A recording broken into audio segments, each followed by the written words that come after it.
نبی پاک علیہ السلام نے فرمایا بات بڑی مزے کی ہے، فرمایا پھر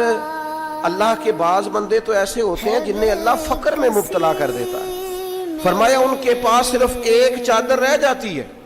اتنا فقر ان کے پاس آتا ہے،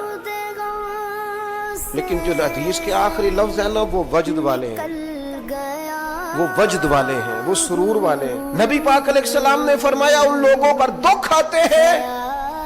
پر قربان ہونے کو جی چاہتا ہے ان لفظوں پر۔ حضور فرمانے لگے وہ رب کی طرف سے آنے والے دکھ پر بھی اس طرح راضی ہوتے ہیں جس طرح تم میں سے کوئی راحت ملنے پر راضی ہوتا ہے، سکون والی چیز ملنے پر جس طرح تم راضی ہوتے ہو اس طرح وہ دکھوں پر بھی راضی ہوتے ہیں۔ دکھ قبول محمد بخشا، دکھ قبول محمد بخشا، پر ایک شرط لگائی چھوٹی سی میاں صاحب نے۔